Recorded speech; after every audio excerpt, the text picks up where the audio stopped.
Welcome. Don't do anything to embarrass me. We have Stay a beautiful, classy guest. I'm very worried about you. All right. Welcome to Stand Up Memories. So far, so good. I am Peter Bales, and this is Jackie the Joke Man Martling, and we are honored to have the one, the only Barbara Feldon with us tonight. Wow. From stage, screen, television, modeling, and an author of a book I want to get right into. I want to get right into this. Both of us. Barbara. Both of us read it cover to cover. We read it and loved it. And tell the audience the name of the book. The book is called Getting Smarter, a great title. And it is well titled, actually, because you know so much more now than you knew back when you were so young. And all those things happened. Now, before we're going to give you the floor, but I want to tell you how this book, do you mind a moment of privilege? Please. I finished this book last night, and it is such a privilege to be able to talk to the author in person via Zoom the next day. I finished the book, and I finished it yesterday morning. Okay, you beat me. Now, after I finished the book, about 20 minutes goes by, and my wife comes out of the room where she's watching television and says to me, "What are you doing? Why are you stomping around the house?" And I said, "I'm not stomping around the house." She goes, "You're stomping around the house. What are you doing?" "Well, I just finished the Barbara Feldon book." "Why are you?" I said, all right, I'll tell you why. Because her parents were so similar to my parents. and I don't know how to I literally was reliving issues I had with my parents, because you painted such a vivid picture of, and you said, waspish family in the suburbs of Pittsburgh. I mean, this book touched me on so many levels. And it caused me unconsciously, your book caused me to stomp around the house. That's great. But that's what you bared your soul. I couldn't do it. I couldn't do it in a million years. You didn't hold back. You bared your soul. Thank you for sharing. And is that what you started out to do? Bare your soul like that? No, I started out because I thought I had a good story to tell with my husband, Lucien, the kind of the exciting Frenchman that I married, who was like movie star handsome. And I found out 2 years after I married him that not one single thing about him that I knew was true. I was married to a total stranger. And it was, from then on, it was just this incredible adventure. I didn't know at the time that what I was living wasn't real. I was living an alternate life with an undercover spy for the CIA. I thought I was being trailed by the KGB. And it was just an upside down world. But also, as you know from finishing the book, I do not regret one single thing about that relationship, because it was such an incredibly exciting time in my life. That was such a nice thing to read at the end, because there's no way to know if you're going to say, I rue the day I met that guy, and you were just so thankful for the adventure. I mean, we're old. We've all had people that you've met, and then you find out after however long, 5 minutes or 5 months or 5 years, you realize they've been lying about everything the whole time. And it sends such a chill up your spine, because it's like peeling off an onion. And to go through that and go through it with you was just fascinating, you know. Well, you know, you could say he was a psychopathic personality, but psychopaths apparently, as you read, are born with the conscience part of the brain is not fully, fully developed. So they can be extraordinarily charming, and if they're also good looking, They can be amazingly successful in life, but they have no conscience. And so it seemed to me at the end of the book, looking back on it and looking at how well my life turned out, it was just one really colorful few years in a life that I'm very happy to have had. And it was sort of unfair that if that is the case with sociopaths, that they were fated to be who they are. They were born that way. And probably that conspiring with he was a refugee during the Second World War, it was inevitable that he would be who he was. But there's something about people in life who offer something that lifts us above the ordinary, so that we're not just repeating things. People who are adventuresome, I've been so fortunate in my life to have several in my life like that they bring you to another level. They open doors for you. I mean, traveling with Lucien, the way we traveled, I would never have done that on my own. And so I just thought it would be fun to share the story of this young girl who comes to New York for a career, but also to find romance and adventure, and finds it. I mean, really in space. It just jumps off the page that you were enjoying almost every minute the whole way. I mean, we all have our ups and downs and our slam doors, but it's just, the way you just let it all hang out was just fantastic. But we don't all have, your word, a sociopath who completely misleads us in the beginning. And it is huge, when I was reading, that you stayed with him. Not many people would have done that.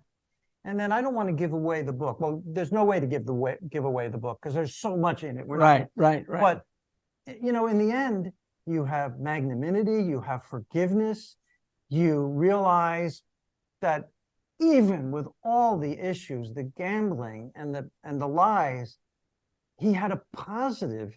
He was so smart and so articulate. And so, it's almost like the scale of justice, and the good outweighed the bad, and you're along for the ride, and what the hell, right? Yes. Also, I played my part. I was looking for this romantic dream, and there were lots of red flags along the way, and I chose not to see them because it was wrecking the story. So I hung in there, trying to make sense out of this, kind of crazy life we had. And it ultimately, it led me into therapy for myself. He went to therapy too. That's why I stayed with him. It didn't last too long, but I was hopeful. And it led me into therapy too, to understand why I would persist in, as many of us do, in a romantic situation, to not look at the facts, to not, my dad saw it right away. And I was going to ask you, how did your father know? He had him pegged from the first, when he sat down to dinner, your father had assessed the whole thing correctly. And yes. Is it because your father was younger once and he knew guys are guys? Does your father have, what do you think about that to this day? My dad, my dad was so intelligent, and he also was a little on the cynical side. And so that it was easy for him to, to realize this was a little too much. He was a little too smart. He knew a little too much about too many things, which really was that Lucien knew a little bit about everything. And you were also starting off with, this is your father, and this is a guy showing up who's going to date your daughter, which is always awkward from square one for everybody. So, it was like, but the way he nailed it is just, Yeah. Barbara, Later, many years later, I mean, many years later, decades later, after I left Lucien, my dad said to me one day, looking back, without mentioning Lucien, he said, looking back, is that I imagine there are things that you would have done differently in your life, or that you would, that you regret doing. And honestly, I didn't even know what he was talking about because I didn't regret it at all. I didn't even wow. get his, I mean, wasps, I don't know. Are you a wasp? I mean, Yeah, we are, Now, but you know, I was going to say, you talk about your WASP upbringing hit home with me because affection was unspoken. Just you said it. It was unspoken. It was unshown, but you didn't assumed. even know you were missing it because it didn't No, exist. but I mean, I wish it was shown, and Yeah. I think you just now I don't mean to be your therapist, but I read your book, so now I'm your. Yeah. You know, you talk about your phobias and where they came from, and I believe in the book you identify very early in life with your father being away, like a Willy Loman for a time, Yeah. and your mother being away when she had to take care of your father being sick. That was the genesis. It's much Yes. more complicated than this, but that was truly the genesis of these phobias that it sounds like you've had great success in conquering, but it took a long time. It, as you know, I mean, I don't know if you, it takes many years to understand and then to let go of the symptoms. But yes, I was vulnerable to men like Lucien because I was so in need of love. And not that my parents didn't love me, it was understood that they loved me. But as you said, it was never demonstrated. We were never touched. So, of course, when romance came into my life and I was actually physically touched, I would, of course, get addicted to that and not want to let go of it, and confuse sex with love, and not have much discernment. So in certainly in my therapy, the central core of it was dependency. It was trying to feel secure.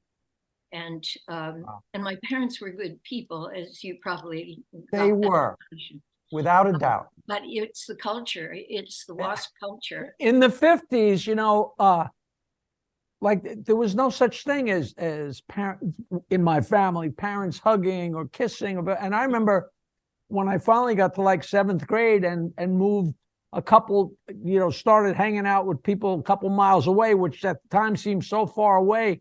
The next biggest town was Oyster Bay. And one of my first friends was this guy, Mike Iacobelli, and went to his house, and he's an Italian. We walked in and he's hugging his mother and hugging his father, and they're all hugging. I almost felt like I was in a foreign country. There was nothing wrong with it. It's just wow. Does that really happen? Yeah. I probably hugged his mother 30 times more than I ever touched my mother ever. All right. I can handle this. You have worked very, bravo, worked very hard in therapy, and it pays off. I'm 100%. And you said in the book how great therapy is. Yeah. And way to go. And you figured it out hard. That was not easy. You had to relive it. You had to figure it out. That is hard work. This book was hard work. And so wonderful. And I know what I wanted to say to the men watching right now. Read this book. Women, of course, are going to love this book. I read it and I understand. I'm trying to understand women still. I'm an older guy now. I'm still trying to understand women. Well, don't hold your breath. Well, maybe I know. No, but I mean, there you are, so young in the city in the 50s, and you had this upbringing, and you used the word naive. You were naive, and people took advantage of you. And you first of all, $35 for an apartment in Manhattan. Wow. Yeah, you do get stuck on that paragraph for a while. I go, wait a second, wait, 61st Street. I mean, wow. But think of the changes the 50s. I am old enough to remember hippies. You remember beatniks. I don't have a handle. You knew beatniks, right? You wore I a was a black. little late to the party. I wished I had been a beatnik, and I was it was sort of a leftover thing, but I did get the turtleneck black, wearing black. Yes. I was looking for bongo drums, but they were pretty much gone by then. Were you ever in a Greenwich Village club where they did poetry and at the end of the poem they snapped their fingers instead of applauding? Oh, really? No, I never Yes. experienced that. I didn't have the nerve to go in. I was so impressed by them. And I have that in the book. I would just look in the window of those coffee shops with those long-haired girls, and I was sure they were discussing. Right, you envy, Paul. and then one day you wound up sitting in one of those tables and said, "Wow, I'm one of those people now." Right? Yeah, the White Horse Tavern. Yes, right.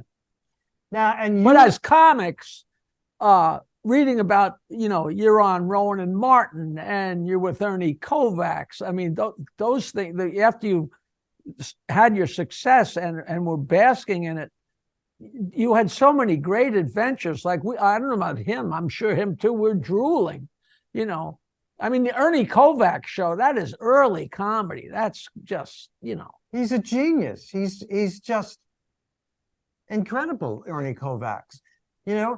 Isaac Newton said, "I have stood upon the shoulders of giants," and comedians need to say the same thing about people like Ernie Kovacs, who you work with, and you work with Sid Caesar. Do you remember these guys? Were you aware at the time that they were geniuses? I never had watched much TV, so I wasn't all that impressed. I mean, I knew they were famous, but I saw shows, maybe a piece of it one time. And so when I met him was many years after that, of course. And honestly, these people to me were just human beings, and they were either nice or they weren't nice. They were either, how when you meet somebody, you get the whole person, and luckily I wasn't a fan like that because I didn't know their work that much. so you weren't tongue-tied or starstruck No, or anything. No. And so when I worked with Sid Caesar, there he was, this dear presence, this dear sweetheart of a man, and he just touched my heart. So that was my relationship to him, was just relishing the person, Wow. And I worked with comics who were super, super, super famous, and it was like, get me out of here, just bored with their antics, and just because they're famous, it didn't mean anything to me. But I know somebody who made you shake on the set, and he launched your career, and his name is George C. Scott. You Oh my describe God. yourself Oh my shaking. God. Yes, that I was impressed with that. Wow. I was like, how do I act with him? Oh my God, George Scott. And he was so kind.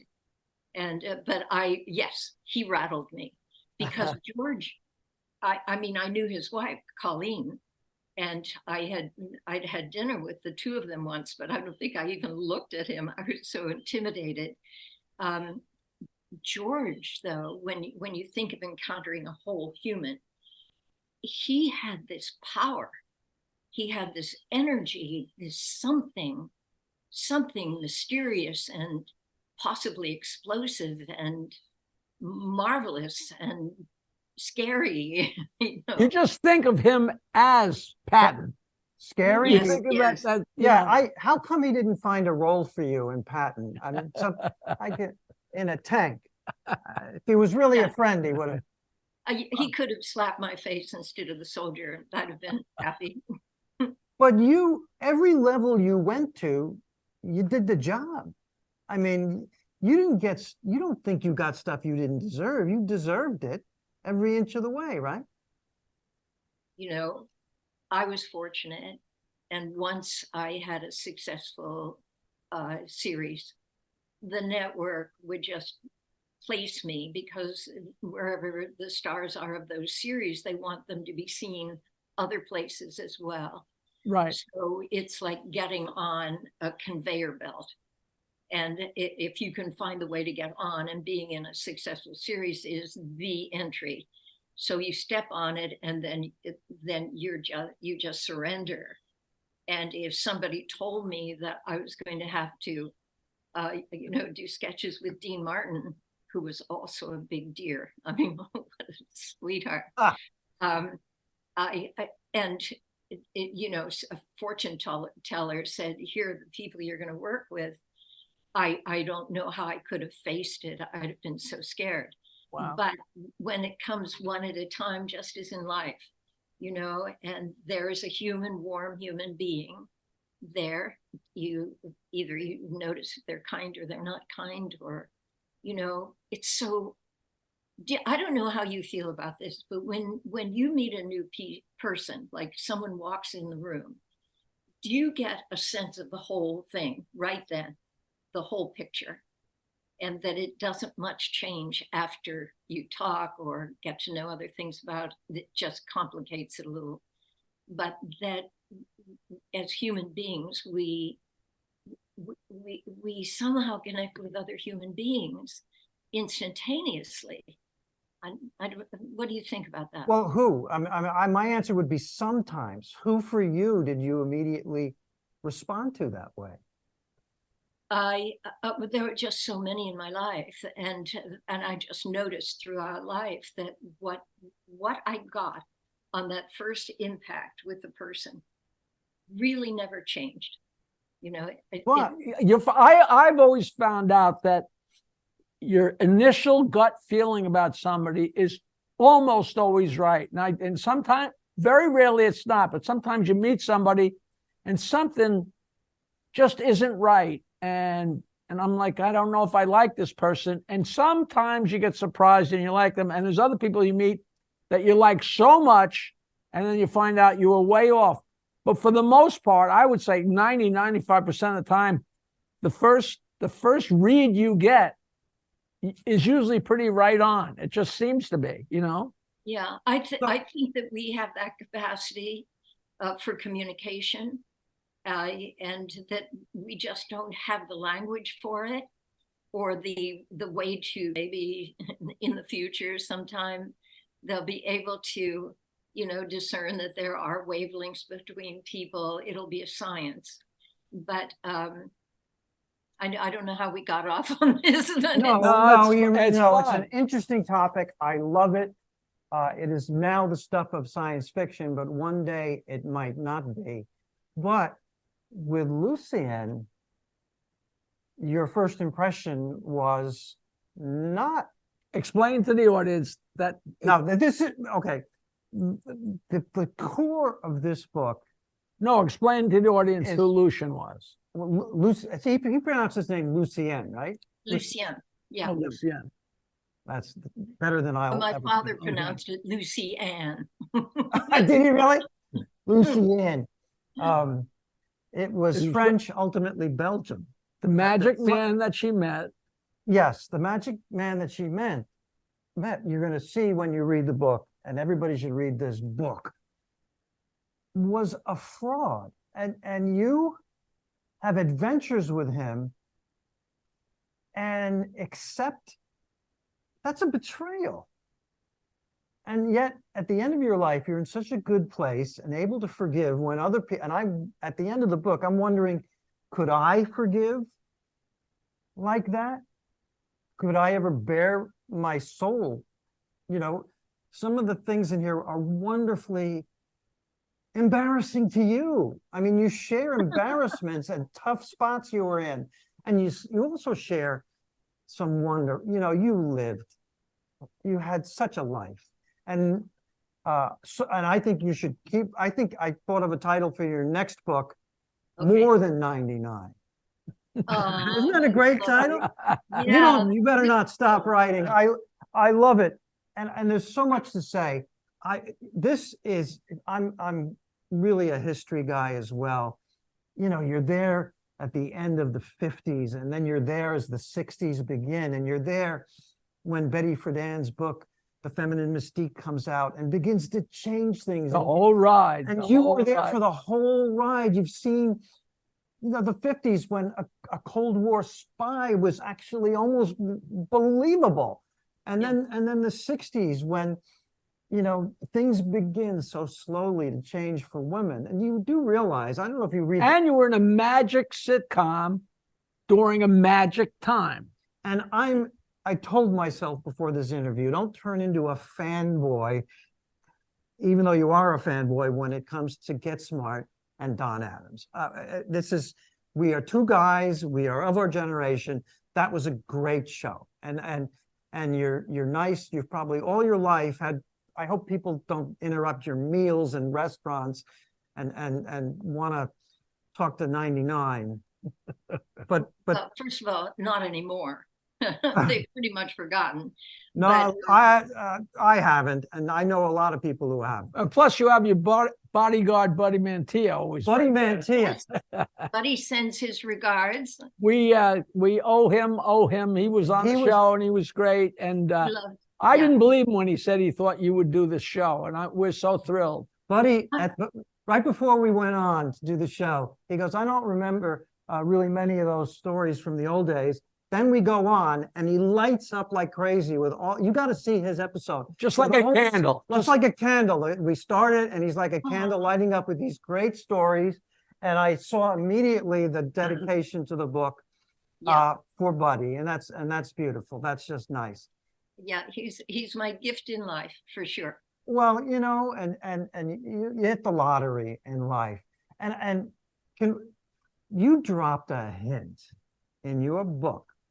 I was fascinated, obviously, by the stuff about Get Smart, and how, on air with Don Adams, you were so close, and yet during the actual filming, he was the star, and you were, the skirt.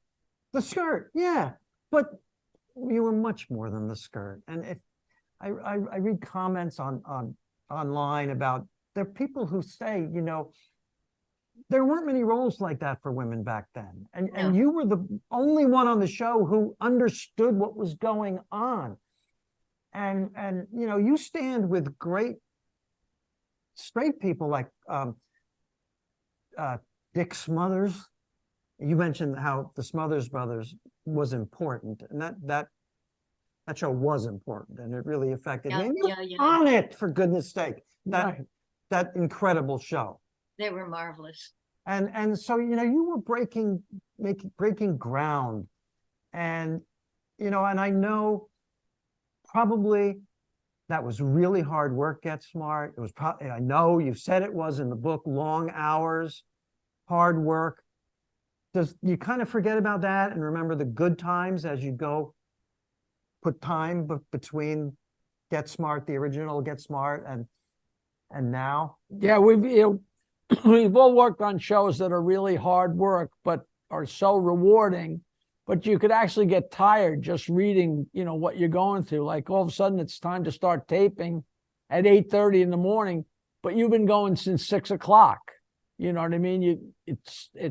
You get tired just reading that. The biggest challenge in my opinion, the biggest challenge in doing a series, or doing a movie for that matter, is the waiting, the boredom. That's the biggest challenge. When you're actually in action, that is joy.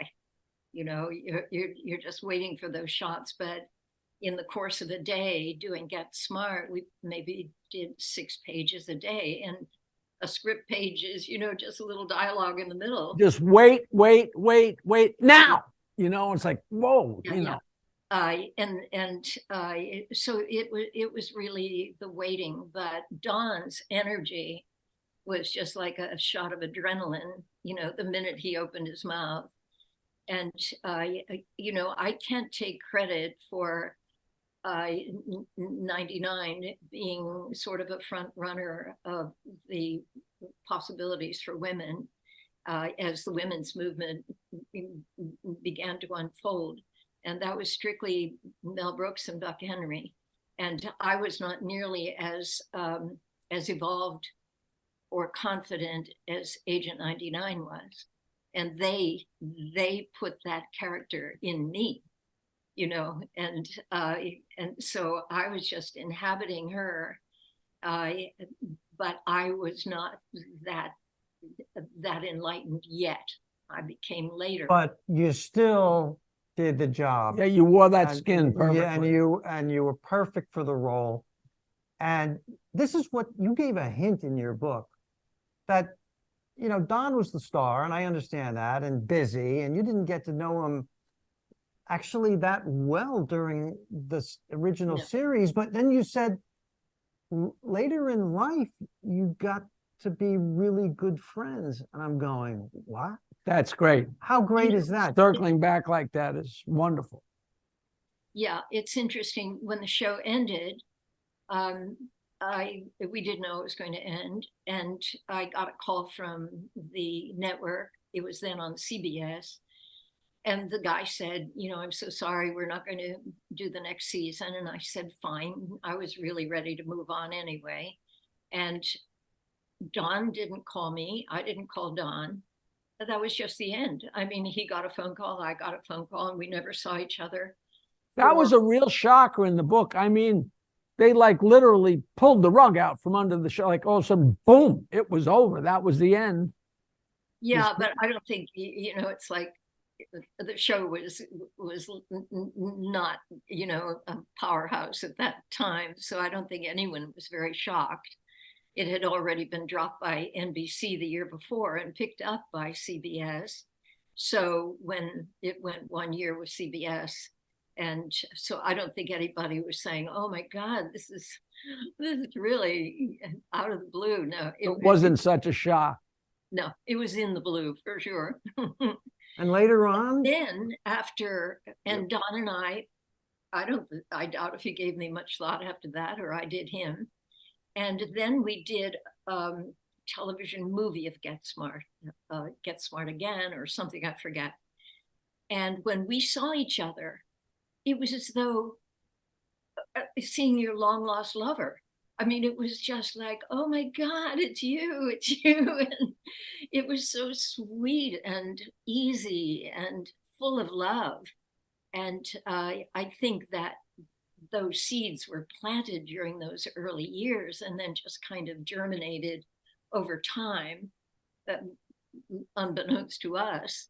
And at the end, I just loved him. And I know he loved me. And it was dear. how great is that? How great is that? And that's kind of going full circle, just like your book goes full circle. At the end, you seem comfortable with who you are, where you are, not LA. You're a New York City girl. Yeah. Probably Pittsburgh is a nice place to visit, but you are New York City through and through. That you said that in your book. Yeah. You're right where you want to be, And doing you've got- exactly and what you've you want to got do. Wonderful friends, Buddy, and many others, I'm sure. And this book just tells such a story. It talks. It's about the history of the 50s, and then the changes in the 60s and into the 70s, and what women have to deal with that many men like me. I mean, we may know it intellectually, but we don't feel it. And this book made me feel it. What an accomplishment. If I love if it means anything, this is the first time in probably 30 years that I sat down and read an entire book in 2 days. So that's got to mean something. I am really I just don't have the attention span to do that. And it was like more. It was great. So I mean, it was going into another world. It was going into the past, coming up to the all right. yeah, no. Men and women, The book is called Getting Smarter, and the name of your publisher is Stewart Hall Books, New York. Listen, it's easy. Go on Amazon, just Google Barbara Feldon or Getting Smarter, order the book. It comes the next day. That's the world we live in today. Yeah. And enjoy it. And Thank you for doing You know- that show. Thank you for doing our show. Thank you for leading the incredible life you've led. And we really appreciate you. and you know what? I thought about how I was going to sign off this show. And oh no, you sound like a fanboy. But I thought about it and I go, no, it's true, so I'm going to say it. You are a national treasure. You have graced our show and added class and dignity and wonderful stories. And thank you, Barbara Feldon, for being on our show. All right, I'm going to get rid of all the class.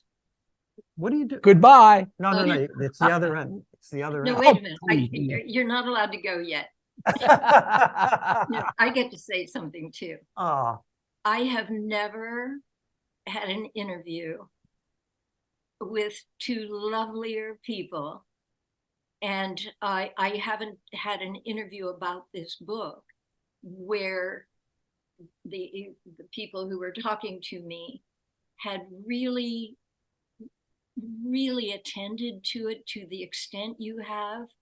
And I cannot tell you how touched I am and grateful. And I wish I could give you both a big hug right through the screen. And thank you so much. This has been just the sweetest thing. Thank you. Certainly our pleasure. yeah. And I've never teared up on Stand Up Memories before. No, I got something in my eye. I'm a man. I can't tear up.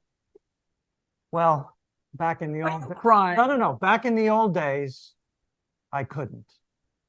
But you've seen it all. You've gone from the old days to the present and shared that journey with us. I can't do this podcast with you anymore. I know I'm a sentimental, but it's real. Barbara, thank you so Thank much. you so Thank much. you. Thank And you. Give our hugs to Buddy. Give a hug I to will. Buddy and That was a pretty good episode. A new episode every Wednesday with me, Peter Bales, Jackie the Joke Man Martling, comedians, interesting people. Leave a comment. We'll get what am I saying? I don't know. We're gonna get back to you. We will respond to your comment. StandUpMemories.com. If you go there, it shows all the different All platforms. Spotify, we're on everything. Every Wednesday. Stand Up Memories, Every Wednesday. a new episode.